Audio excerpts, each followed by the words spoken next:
Aloha, this is Sherree, the Psychedelic Integration Coach. Thank you for subscribing to my channel. Wow, thank you so much, everyone, for being here. I've never seen the room this full, and I don't know if it makes me more anxious or more excited, but this is a really special moment for me, and I want to thank everyone so much for coming, not just on behalf of myself, but also on behalf of Jenna and of Mark, and we are here to have some fun. So I invite you all right now to partake with me in one of my favorite integration tools, which is intention setting. So I invite everyone to settle their butt into their seat and close their eyes. Just get really comfortable where you are. And then start taking long, deep, inhaling, exhaling, cleansing breaths. And in your next inhale, I would like to invite you to think about what has brought you into this space tonight. Why are you here? What was the calling about? And exhale it out into the space.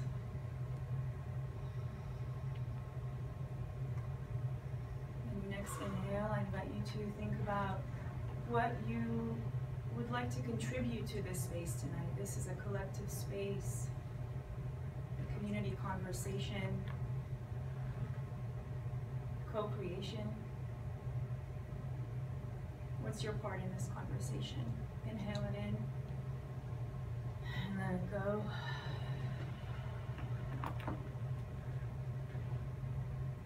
And then in your last final breaths, I invite you to go within and set an intention for your time here tonight. What are you hoping to receive? You can distinguish it from it being an expectation meaning having an intention with some sort of a judgment around it. So is it an expectation or an intention? Are you open to receiving this intention in a way that might look different from what you think it would? Set your intention, be it a single word or phrase, anchor that in. And on the count of 3, I invite everyone in this space to say their intention aloud. 1, 2, 3. Service.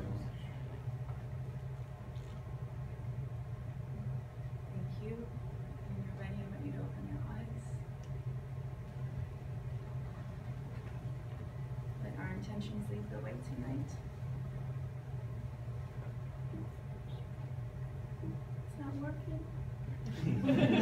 No. Did you hook the USB? Because it's only intention. Is it on? This is on for sure. does the battery work for sure? Yes. I heard it makes a noise. Is the Try it now. oh, was that me? No, that was me. Great. Okay. Perfect. Thank you. Thank you so much. And to get started, I would like to share with you my first interaction with the concept of psychedelic integration. My first ayahuasca experience took place exactly 2 years ago. It was one of the most profound, incredible experiences of my life. And I remember getting home that evening after the weekend feeling like a completely different person. Nothing that I thought that I knew was the same anymore. I pretty much got home an empty shell of a human being. That's what I remember, being just a shell with nothing left inside. And I felt extremely lonely and had no one to talk to. You know, I didn't have a lot of friends at the time that were into these types of things, and my family absolutely did not know anything about what I was doing, and also I was not seeing a therapist at the time. But I was so lucky to have one really good friend with me who just so happens to be in this room tonight. And she recognized my need for support, and she set up a session for me with the shaman of the ceremony. And he had absolutely no idea about any integration techniques. All he did was meet me at a certain time in a certain place for us to talk and hold space for me while I pretty much cried a little bit, and then he talked a lot and prayed a lot, and that was that. But I remember just leaving the room feeling empowered, absolutely empowered and held, and really feeling grateful for having spoken with someone that did not think I was crazy, did not want to pathologize me, just really listened to me and held this space for me. And that session really enabled me to be able to cultivate a very healthy relationship with this substance that I was able to carry for a long time, and these lessons really stayed with me for a while, and it was just really a life-changing experience. And so that was my first integration session, and this painting that we have right here is actually a painting that I saw on at a plant medicine conference called Visionary Convergence that happened exactly 6 months after that ceremony, maybe a little less. And I remember looking at this painting on the wall, and just like my mind was blown, because this was exactly what I saw in my first ayahuasca session. And I absolutely couldn't believe that someone else actually visited this space that I saw on my ayahuasca journey. So my mind was absolutely blown, and it was very affirming for me to think that, yes, other people have been to these places too, and a visionary artist was able to translate this vision into this beautiful painting. And so as an integration practice, I think looking at visionary art is extremely helpful and informative. So I absolutely love this painting. Just a little bit about the evolution of psychedelic entomology, a little bit about language. As you can see from the beginning of, for decades now, there have been attempts to really try and encapsulate the experience of the psychedelic journey through words. So they went from finding symptoms that are similar to psychotic states, to understanding that these substances actually might be revealing something from our own inner processes, or moving forward, the idea of finding our own spirit through the interaction with these medicines and connecting with God. And I also included the term psycho-spiritual here because psycho-spiritual has a lot to do with integration. And researchers currently think that the whole idea behind the psychedelic substances and the use of psychedelic substances is about psychological and spiritual growth. So we will definitely be exploring this idea further in this presentation. Who wants a dose of that? Not anyone? So here we have some uses of, looking at the space here tonight, all these different people, everyone mentioned their own different relationship with medicines and substances in general, different types of uses, so much to really acknowledge the way that they're just really embodied in our society, in our human experience. And I'm going to let you just read through these on your own, but I want to concentrate on the idea between recreational use or psycho-spiritual use. So while recreational use, by definition, is the idea of using something for entertainment purposes. So you take the substance, go have some fun, get on your trip, go down the rabbit hole, come back, don't care about it, don't care about anything that happened there necessarily. Had fun dancing with the music, that's absolutely cool and totally valid. However, the idea of psycho-spiritual use, again, as we saw in as we mentioned in the previous slide, it's all about psychological and spiritual growth. So if that is the way that we wish to interact with medicines, then there are two ways to distinguish the psycho-spiritual use from recreational use. The first way is the user should acknowledge the substances as extremely powerful medicines. Meaning that if you're about to engage with a substance, you absolutely understand and agree to the concept that there is a very high potential for healing, very high potential that there will be impact on multiple life experience, human condition domains, and I will talk about this in just a second. And also a very high potential that your entire life could possibly change. So acknowledging that is the first idea. The second idea is recognizing that the psychedelic experience has 3 stages. So yes, it could be just going down the rabbit hole, which is the psychedelic session. Or you actually acknowledge the time that, comes before you actually start going into the session, which is the preparation stage. So during the preparation stage, this is when you set your intention. You look at your setting, which is your mind and your environment. You want to make sure that they're conducive to your intention. A lot about harm reduction. You want to make sure that you're feeling well nourished, not going to harm anyone. You have a game plan should anything happen. You also have an aftercare program. You know who's getting you home. And many other, space navigation tools, learning how to navigate the psychedelic space is also comes in the preparation. So really taking the time to understand that, again, there's a high potential for a lot of things to happen, so you want to prepare for that. So that's a separate segment from the actual session. And then comes the session. So you take your tab of acid or whatever brew you're drinking, and again, go down that rabbit hole.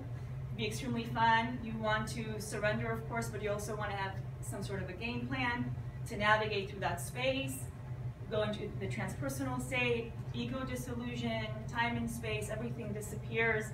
You go and have fun, come back, the medicine wears off, and now it's time to start integrating. And I highlighted the integration because, in fact, many researchers say that integration is actually the most important part of the psychedelic experience, and without taking the time to integrate, really you're just having a recreational experience. So recreational experience means no integration, and if you're integrating, then it's really a psychospiritual type of experience. And in the integration phase, there's really what it really means is rebalance of coming back to balance with your mind, body, and spirit, finding meaning from the session, and then translating them into action steps, which of course we'll go into depth for. Phew. A little bit of a break. So to me, I really like to think about the 3 stages that we just mentioned: preparation, session, and integration, as the idea of literally creating something from nothing. So this is the psychedelic experience is an entire creation that the user creates from nothing. First, in the preparation stage, it's really about intention setting, as we said, so they're setting a resolution for the creation. The revolution is when, again, down the rabbit hole, you're on this session, things are moving, things are changing, things are starting to turn, you're getting all this knowledge, all these downloads, a lot of energy is shifting. And then the evolution stage is the integration. This is where, again, you're solidifying all the knowledge, all the insights, and you really get a chance to find your healing and growth and find a way to evolve from this experience, not just on the individual level, because your own or our own evolvement really contributes to the collective evolution as well. So it's pretty neat when you think about it that way.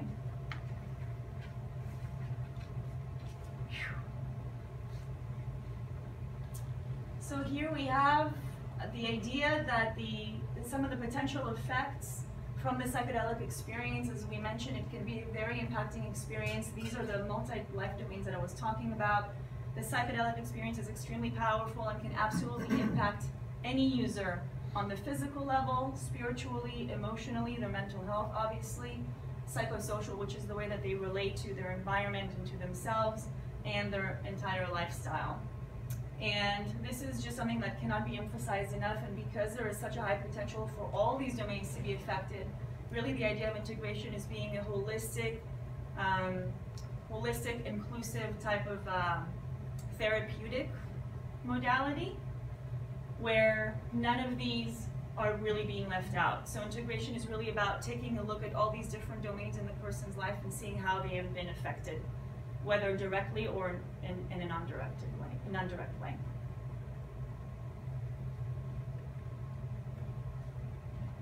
All right, psychedelic integration. So what is it? It's really about a recovery of the mind, body, and soul from the extreme psychedelic state to the everyday life. So this is where, again, we're trying to aim to get to a balanced state of all those different domains that we just saw and trying to stabilize them.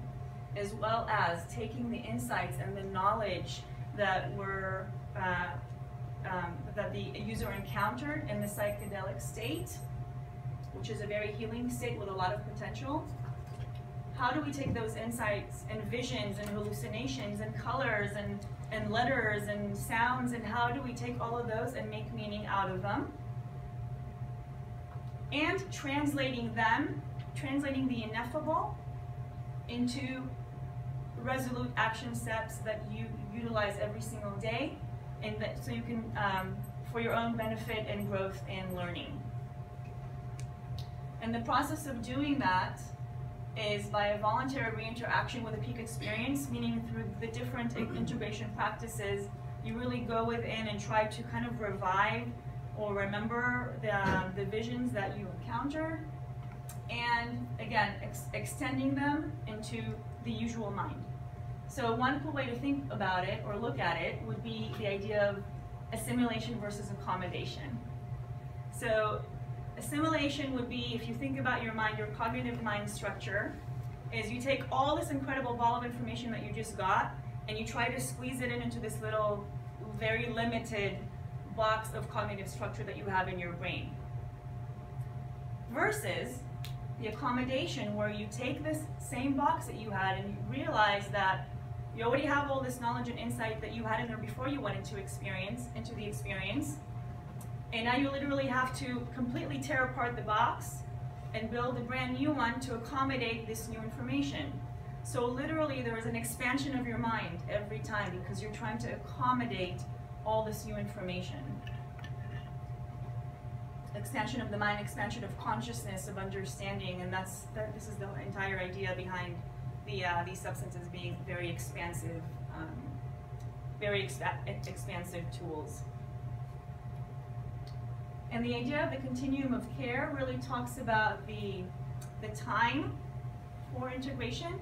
So for the purpose of our talk and for the purpose of integration services, which is via coaching or via therapy, psychologists, or peer support, it's really, the integration includes a preparation stage, because oftentimes clients who do psychospiritual work, they don't just have one experience and forget about it. They're continually experiencing and keep going in and out of the rabbit hole, so they're completely in a continuous integration process. So the ideal, or by the book, at least from what I learned in my training program, and this is of course a general guideline, but the preparation stage should be at least at least 2 weeks. So 2 months to 2 weeks before going into the session. So about 2 months of preparation, with 2 to 3 sessions right before the actual psychedelic substance going into your body, dedicated specifically to the actual session. And then after the session, 3 to 6 months of integration. So that is the optimal time that an individual, a user, should consider for optimal integration. And I would actually say it's even much longer than that. Because, I mean, I know for myself, I'm still integrating the first Ayahuasca experience from 2 years ago, and the lessons just keep coming. So it doesn't end, but the minimum of the minimum is 3 to 6 months.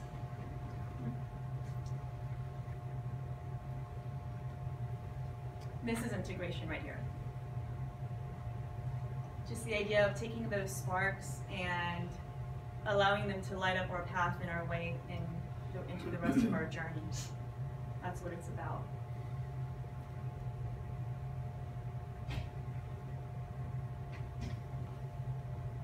Some objectives. First and foremost, it's all about creating the safe sanctuary. Again, creating the safe space. And this means a non-judgmental, non-pathologizing, affirmative sounding board, confidential, where individuals can feel completely safe to come undone, really, and take, again, the ineffable and really try to make meaning out of it without anyone thinking that they're crazy, period. Because, as some of you might know, if you have tried psychedelic substances, oftentimes the return can be extremely difficult because you might have seen things that you have never seen before and you don't even know if they were real. And you might even, I mean, I definitely certainly have thought in the past that I think I'm going insane because I don't think anyone will believe me, and was this even a real experience? And how do you even talk about, how do you find the vulnerability within yourself to go and speak with someone about this, especially if they're a professional? So particularly for the licensed mental health professionals in the room, I can't emphasize this enough. This is the difference between, again, taking the DSM and trying to ascribe symptoms to the person and defining them by some sort of a pathology to the idea of integration. Because these altered states are just, you know, really unknown territory, really uncharted waters, and who knows what can come up. And so that is the first objective, is a safe space.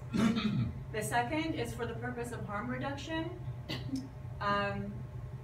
Looking at integration in this manner really puts a lot of the responsibility in the hands of the user. And what this means is, yes, one way of going into the psychedelic experience is thinking, okay, I'm going to take the medicine, I'm just going to let it go, whatever happens to me, I have no say in it. But actually, as we saw earlier, with proper preparation and preparing your mind and body and environment and being armed with navigation tools, there is actually, we definitely have a choice in the psychedelic experience to stay centered and present and to interact with whatever is happening and to really minimize the idea of any challenging experiences. So this proactive approach is really about reminding the user that we're using the experience. It's not that the experience is using us.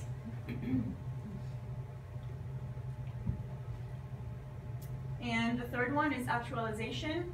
Again, taking all the knowledge and healing that we might have received in the altered states of consciousness, and utilizing them for self-growth and for self-care and really for learning and growing and expanding and becoming better people, really. That's what it really is about.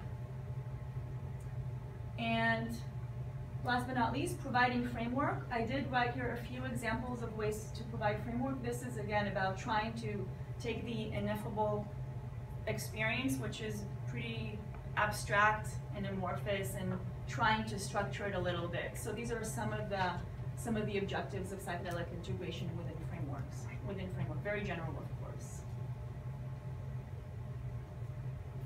Does anyone have any questions, by the way? While I get a sip of water, I'll save the questions for later.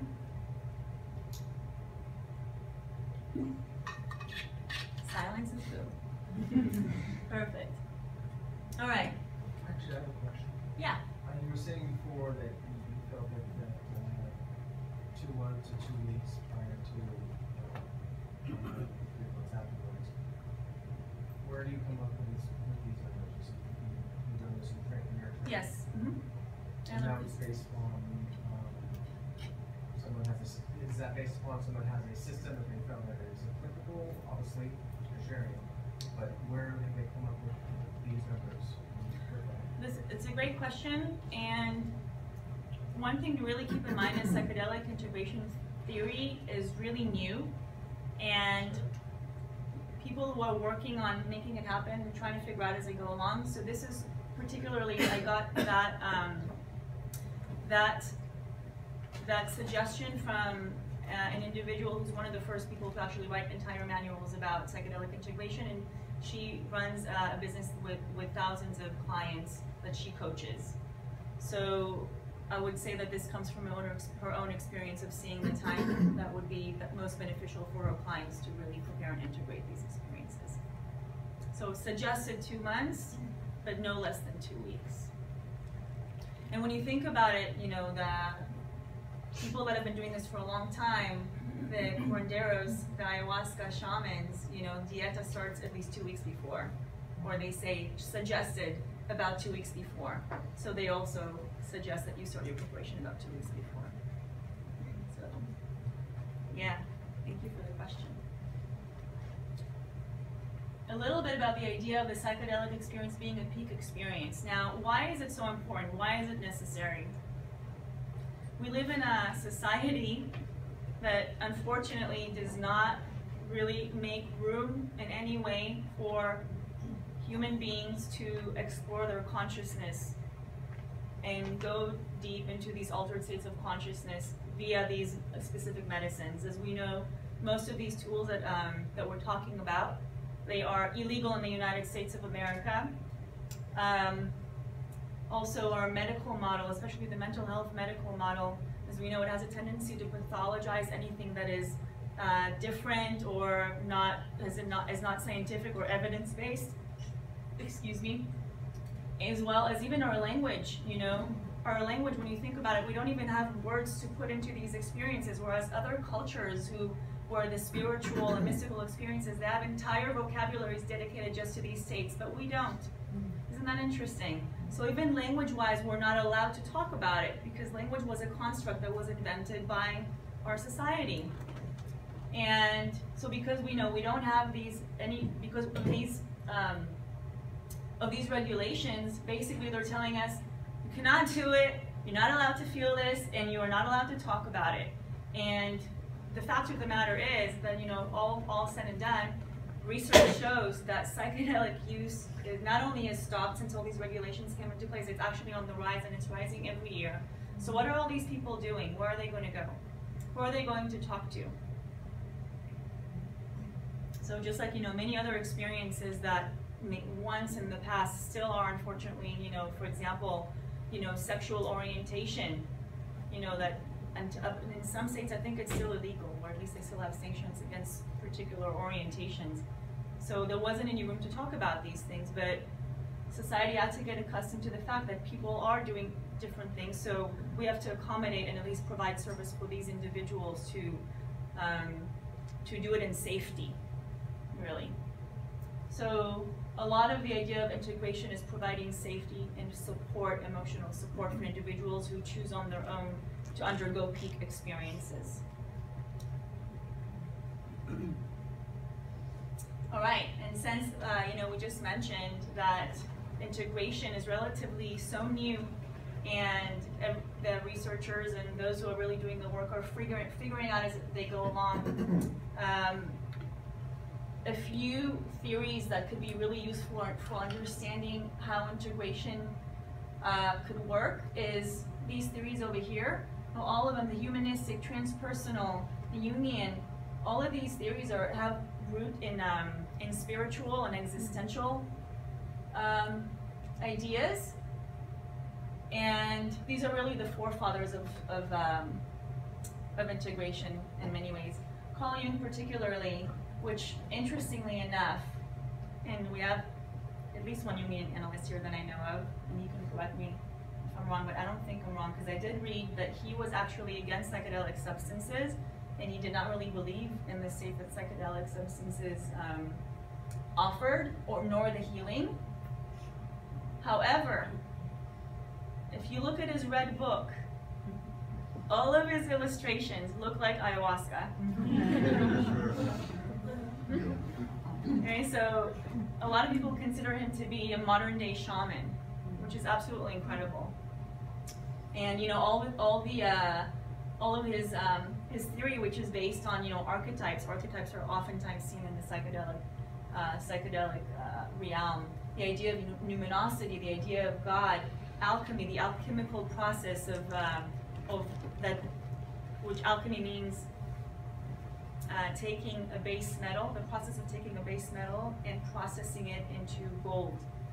So the psychedelic experience is a lot about taking the raw material of our inner world and processing it into light. Really is what it's about. So all of these theories are extremely relevant to integration theory.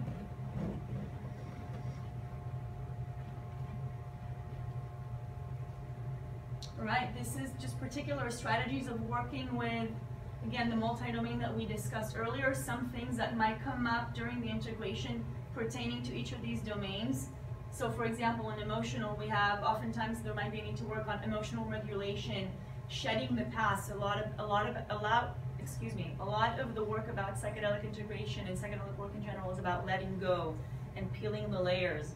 So it's about releasing negative patterns, a lot of work around ego, because a lot of psychedelic space is about ego dissolution and ego death and rebirth. A lot of shadow work, the idea of identity, coming into our own as individuals, vulnerability in social situation. What is my role in my family now? You know, now as an individual that suddenly is doing medicine, my role in the family has definitely changed. I'm not the identified patient. What does this mean about the other individuals in the family? Everyone else is affected by our work, whether we are aware of it or not. Oftentimes also there is a need to re-examine the idea of our job, because medicine work really makes us understand that we're here to serve. So what do we do with the job that, you know, the work that we go to, and how can we fit that in, the idea of service? Somatic, the physical, a lot of body work, because a lot of trauma is stored in the body, so oftentimes it comes out in the psychedelic experience, so there might need to be a lot of body work afterwards. Dreaming, so important, because so much integration happens during rest. Our mind and our brain just keeps, you know, plummeting along, and especially sleep after the psychedelic experience can be very intense and with a lot of dreams. So there could be an idea to do dream work and recognizing the material that comes through dreams, which is usually also very relevant to the psychedelic space that we were in. And a lot of spiritual work. Again, such a holy space, sacred space, and a lot of people that, you know, didn't believe in God, all of a sudden they understand that they're God in drag. So a lot of work around that. And a big one is really the understanding that, wow, I learned so much, but I really don't know anything quite yet, and there's so much more to learn. So a lot about humility and making space for that, because it could be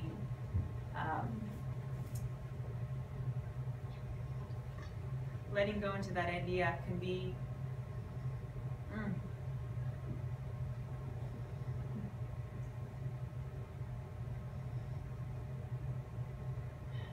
you just have to rest in it. There's really nothing else for us to do.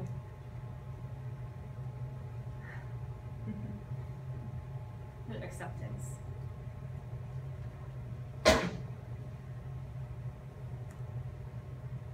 Some strategies. One thing that is really important to remember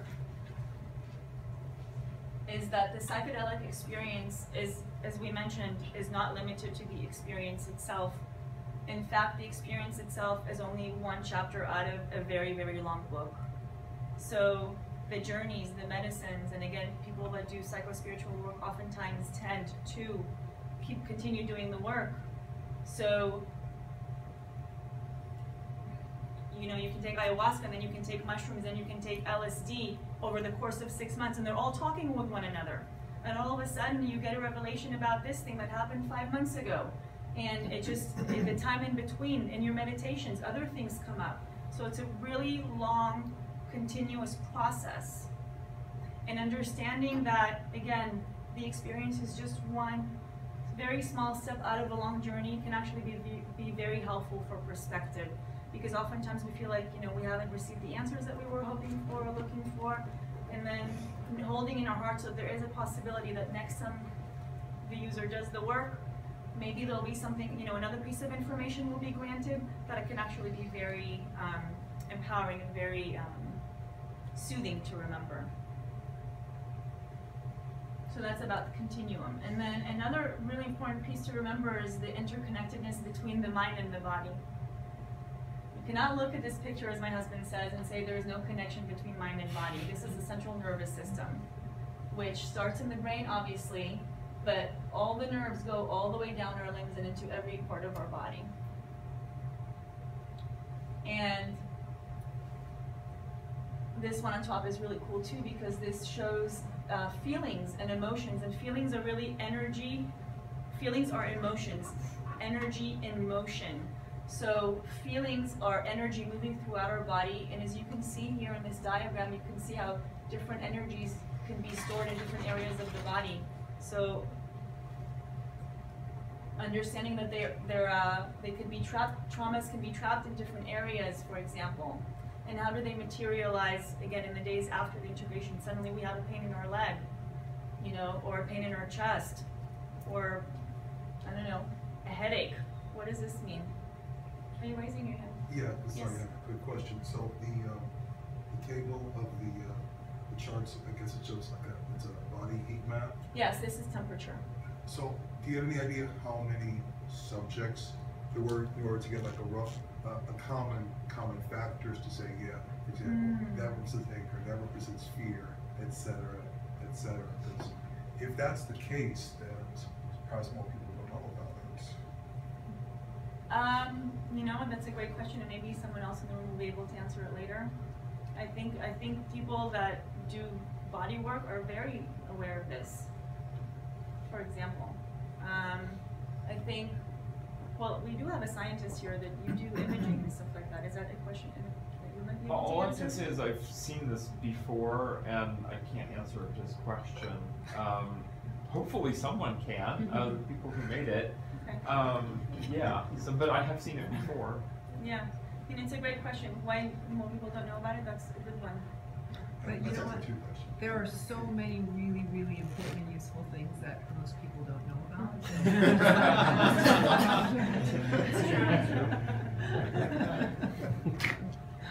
Thank you for that. And because of this idea of the connection between the mind and the body, the idea of daily practices, and again, the daily practices is how we take the actual knowledge and translate it into daily life. So it'd be beneficial to consider the idea of activating practices versus grounding. But we also have to remember that the idea is to get back into balance, into an equilibrium. So if the person or client, for example, is feeling extremely activated and is having a hard time coming back because they still feel that they're in that other dimension, so perhaps grounding practices will be more beneficial. And if you have a client that actually is very keen on, yeah, I'm going back to that space because they had a great time and they feel like they want to go back to do a little bit more work, so maybe the activating would be a better choice. But all these practices, this is of course a very partial list. All of them can be grounding or activating depending on the individual, right? So drumming, for example, you know, for some people, the constant beating as well as the bass that comes from the drumming can be very grounding, but for others it could be, you know, could make them lose their mind because of the vibration and the way that the vibration translates in their body. So it's very individual, of course.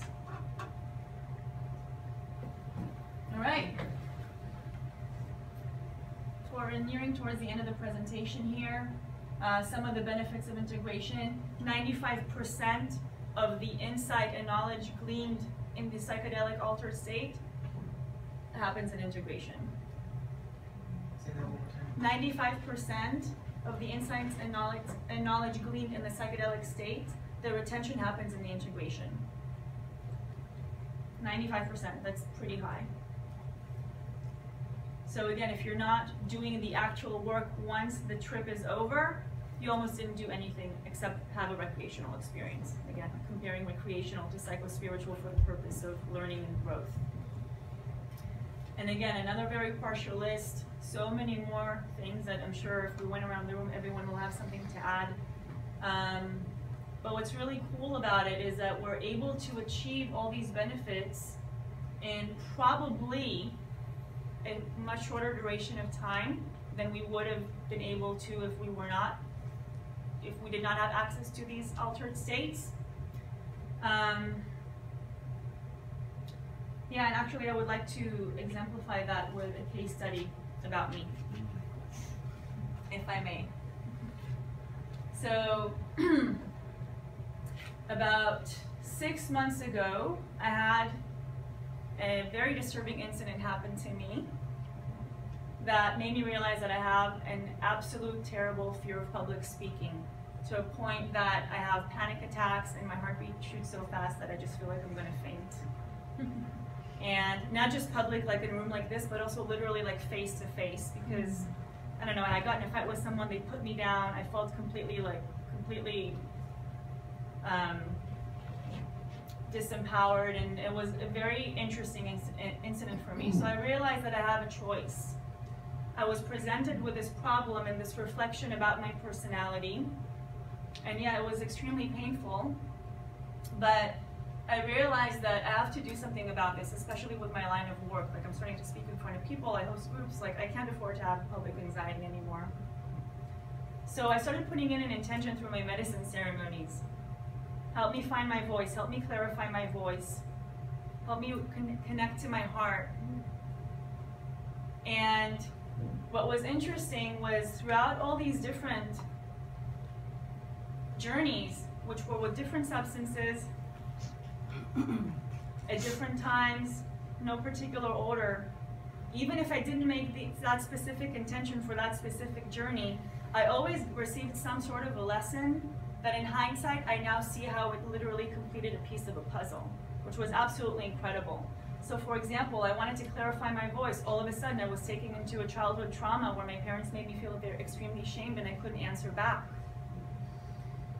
Or the idea that I'm not good at singing because I've been told that I don't have a voice that's good for singing.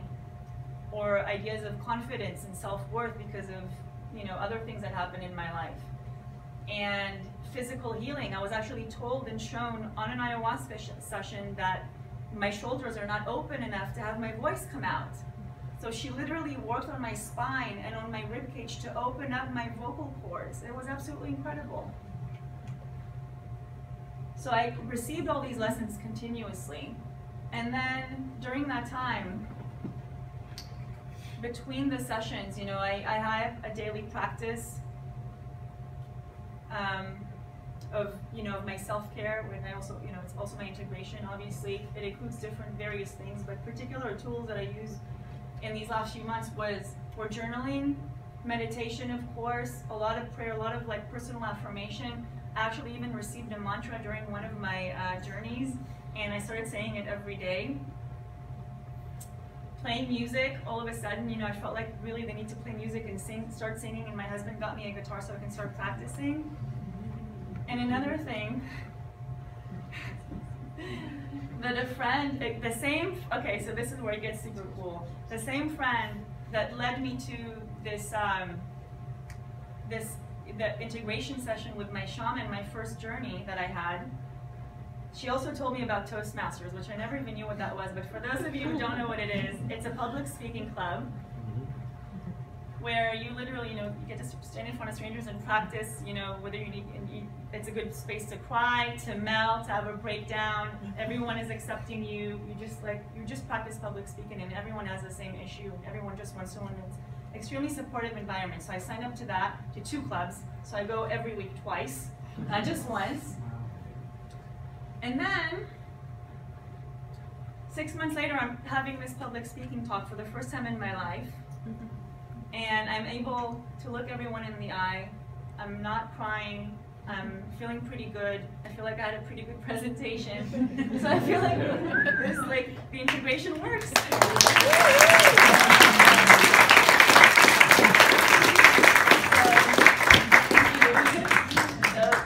It's just super cool, I think. And one last note, also the idea about the spiritual connection. The work has made me extremely spiritual person, and I'm always looking for the meaning in things as part of the larger plan. And so the idea behind finding my voice really relates to owning myself in many ways, because my name, Sherree, which in Hebrew is Shiri, and I'm from Israel, so Hebrew is my native tongue, and my name is a Hebrew name, and it means my song, or sing us a song. And I haven't been able to sing my song my entire life. So spiritually, I feel like with this integration, I was finally able to own up to my name. So this is what integration did to me. So grateful.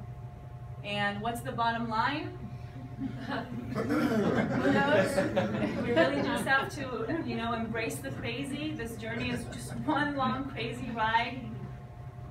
We have to remember that, again, integration is about making space for fellow community or fellow human beings to come undone and to be vulnerable and to go within and look at whatever processes they need to go through for their own physical, emotional, and spiritual healing. So ultimately, we will all heal physically, spiritually, collectively. And just, again, relax into it. And the answer to this question, what will the psychedelic experience do to you, is nothing. It's what you do with it. So thank you so much.